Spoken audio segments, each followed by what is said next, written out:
नमस्कार दोस्तों, ब्लडी सत्य के आज के इस हैरान कर देने वाले बहुत ही ज्यादा खौफनाक से अनोखे एपिसोड में मैं आप सभी लोगों के सामने उत्तर प्रदेश के एक छोटे से गांव में घटी हुई ऐसी अजीबोगरीब घटना की कहानी लेकर आ गया हूं, जिस सुनकर आप लोग के रोंगटे खड़े हो जाएंगे। अगर आप लोग गार्डन में घूमने के शौकीन हैं तो अब घूमने से पहले बार बार सोचने लगेंगे, क्योंकि ये घटना एक गार्डन से जुड़ी हुई है। एक ऐसा भूतिया गार्डन जिसके आस पास जाने से अब पूरा गांव कतराता है। जी हाँ दोस्तों, चलिए बिना देरी किए इस घटना की शुरुआत करते हैं। ये घटना आज से लगभग 15 साल पहले एक ऐसे परिवार के साथ घटी जिसने कभी ये इमेजिन भी नहीं किया था कि हमारे साथ कुछ ऐसा घट जाएगा। इस परिवार में दो भाई रहा करते थे। एक का नाम था अजय और एक का नाम था विजय। विजय बड़े भाई थे और अजय छोटे। विजय की एक दिनचर्या बनी हुई थी। इनका खेत था, इनके घर से थोड़ी ही दूरी पर स्थित इनका खेत था। तो इनकी दिनचर्या ऐसी थी, ये अप्रोक्स शाम के 4 बजे के आसपास अपने खेत जाते, वहां पे अपना काम वाम कंप्लीट करते और रात के 9 बजे के आसपास अपने घर के लिए लौट जाया करते, खाना पीना खाते और मस्त आराम से सो जाते। इस तरीके से इनका परिवार बहुत अच्छे से चल रहा था। इनके जो छोटे भाई थे अजय, वो अपना दूसरा कुछ काम संभाल रहे थे। बस एक दिन की बात है दोस्तों, आज अमावस्या की रात थी। पता नहीं क्यों विजय की मम्मी का मन अच्छा नहीं लग रहा था कि विजय आज काम पर जाए। विजय का मन बहुत था कि आज मुझे जाना ही है किसी भी हालत में। दरअसल अमावस्या की रात में इनके इस गांव में हमेशा कुछ अजीबोगरीब घटनाएं घट रही थी पिछले काफी दिनों से। जब कभी भी अमावस्या की रात आती थी, एक अनहोनी गांव में हो जाती थी। तो आज की बात है भाई, विजय जिद करके अपने घर से निकले, खेत में काम वाम निपटाए। काम निपटाते हुए टाइम लग गया और पता ही नहीं चला रात के तकरीबन 10 बज चुके थे। अब उन्होंने सोचा कि अब मैं अपने खेत से घर के लिए निकलता हूं, लेकिन बारिश शुरू हो गई। जोरों की बारिश होने लगी, बिजलियां चमक रही है और मूसलाधार बारिश। किसी कंडीशन में कोई इंसान निकल ही ना पाए, जहां पर है उसे वहीं पर रुकना पड़े। ये मजबूरी में रुके। यहां पर घर में इनकी मम्मी को, इनके भाई को, सबको इनकी चिंता होने लगी। मम्मी सोचने लगी, क्यों यार ऐसा क्यों? मैं तो चाह रही थी कि वो आज काम पे ना जाए, फिर भी चले गया है। इनकी शादी भी हो चुकी थी, इनके भाई की भी शादी हो चुकी थी, तो एकदम जॉइंट फैमिली थी। तो सब लोगों को मिलजुल के टेंशन हुआ और सब लोगों ने डिसाइड किया कि अगर नहीं आ पाए तो कुछ ऐसा छाता वगैरह लेकर हम जाएंगे और उनको लेकर आएंगे, छोटा भाई चले जाएगा। लेकिन ऐसा नहीं हुआ। 1 घंटे बाद बारिश रुक गई। अब तक लगभग रात के 11:15 साढ़े 11 का टाइम हो चुका था और इन्होंने डिसाइड किया कि अब मैं निकलूंगा। सामने रोड में कीचड़ था, क्योंकि गांव की सड़क है, कच्ची सड़क थी, तो यानी जो मिट्टी थी वो ऊपर आ गई थी, गीली सी हो गई थी, चलने में थोड़ी तकलीफ हो रही थी। ये नॉर्मल से अपनी चप्पल पहन के आए हुए थे, तो बस चलने लगते हैं। थोड़ी ही दूर आगे बढ़ते हैं, अचानक से इनको पीछे से किसी की चलने की मौजूदगी फील होती है। बारिश का मौसम था, मैंने जैसा आप लोगों को बताया, तो कीचड़ की वजह से पैरों की आवाज होती है चलने में, है ना। तो इनको पीछे से किसी और के चलने की आवाज सुनाई दी। ये फटाक से पलटे, पीछे कोई नहीं था। फिर ये चलना शुरू कर दिए। बिजली अभी भी चमक रही है और ऐसा लग रहा है कि हल्की हल्की बूंदाबांदी अभी भी हो रही है। उन्होंने ये पीछे के आभास को नजरअंदाज करके और आगे बढ़ना शुरू किया और बार बार उनको मौजूदगी फील अब होने लगी। उन्होंने दिमाग में ये सोचा कि शायद ये इसलिए हो रहा है क्योंकि मेरी मम्मी मुझे बार बार मना कर रही थी कि मैं घर से निकलूं। अब जो मैं निकल गया हूं, मेरे माइंड में शायद, सबकॉन्शियस माइंड में शायद वही चीज बैठ गई है और इसलिए मुझे बार बार एहसास हो रहा है जो चीज नहीं है उसका भी। ये थोड़ी दूर और चले, इनका घर अभी अप्रॉक्स 3 किलोमीटर की दूरी पर था। थोड़ी दूर और चले और अब इनको पीछे से एक नाम पुकारने की आवाज आई। ये आवाज किसी और की नहीं, अजय की आवाज थी, इनके छोटे भाई की। विजय पलटकर देखते हैं, पीछे कोई भी नहीं था। अजय को 1 सेकंड के लिए लगा कि मैं रात में बहुत लेट हो गया हूं घर पहुंचने के लिए, तो अजय मुझे लेने आया होगा, पीछे से आवाज लगा रहा होगा, साइकिल से आया होगा, छाता वगैरह लेके आया होगा। देखता हूं मतलब कहां है, तो पीछे कोई भी नहीं था। विजय थोड़ा हैरान हो गए और अब डर ने इनके मन में बसेरा डाल लिया।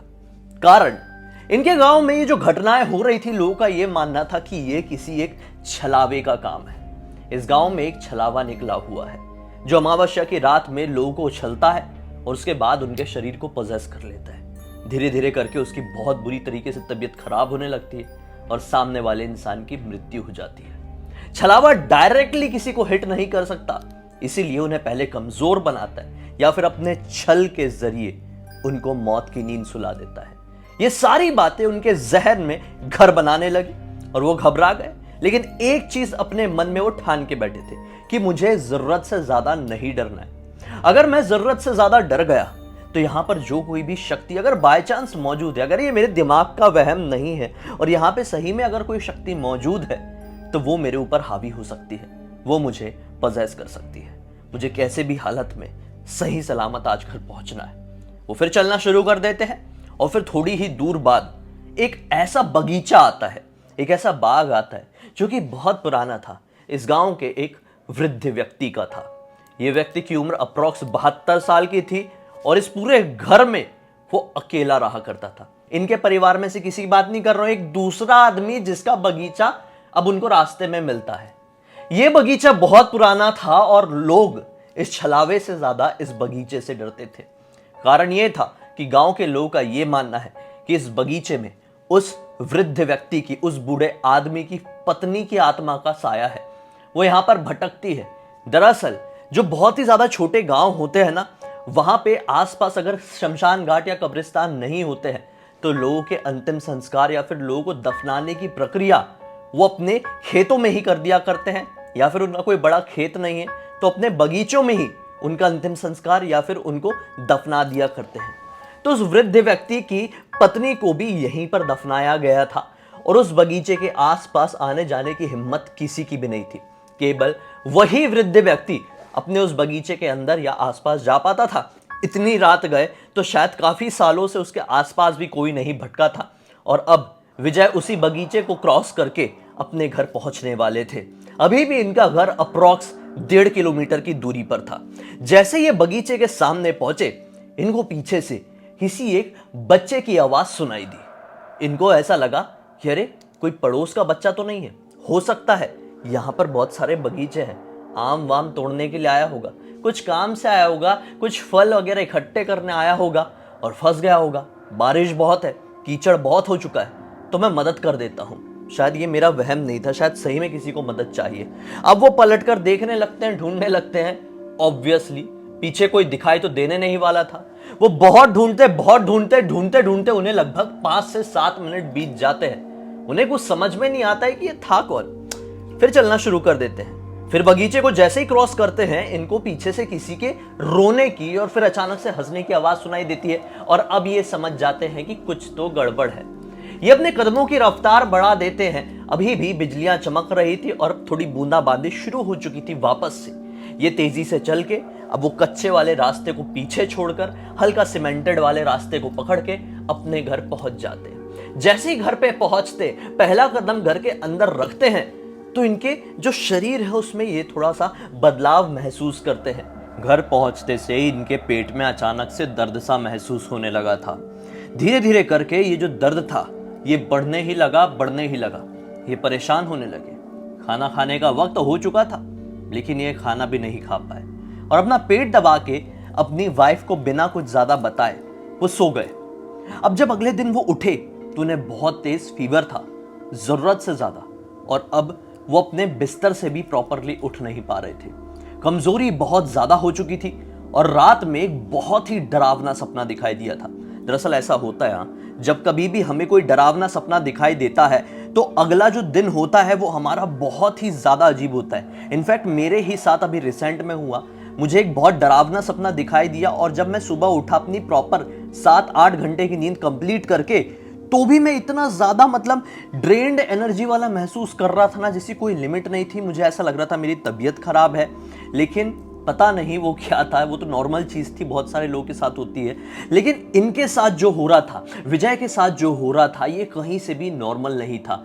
वहां से लौटे, पेट में दर्द होना, तबीयत खराब होना और इतना खौफनाक सपना दिखाई देना और इतनी ज्यादा तेज फीवर।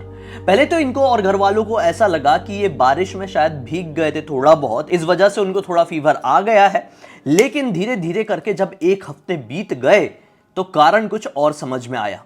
ये कई बार उठकर अपने घर से भागने लगते रात के वक्त सोने के बाद, और कई बार कुछ अलग अलग भाषा में बड़बड़ाने लगते। घर के सारे लोग बहुत ज्यादा घबरा गए।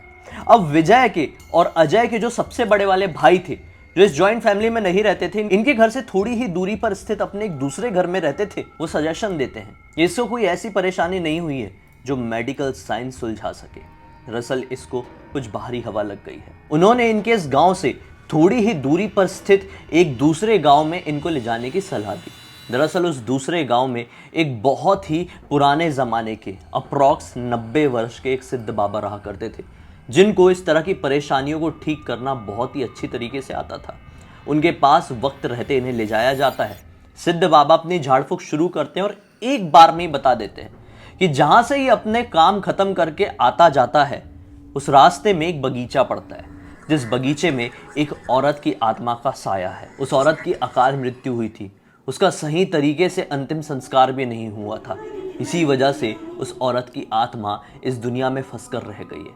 आज भी भटकती है, प्रेत योनि में चली गई है और आने जाने वाले लोगों को सताती है।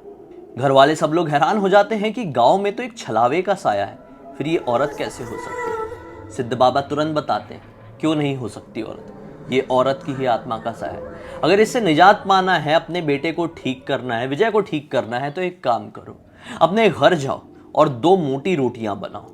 दोनों मोटी रोटी में अच्छे से पानी लगाओ, उसको प्रॉपर गीला करो और लहसुन की चटनी बनाओ, हाथ से पीस कर प्रॉपरली, जो गांव वाला स्टाइल होता है, सिलबट्टे से पीस कर उसको उन रोटी में बढ़िया से लपेटो और रात के वक्त जाओ और उस औरत की यहाँ पर कब्र है वहाँ पर रख के आ जाओ।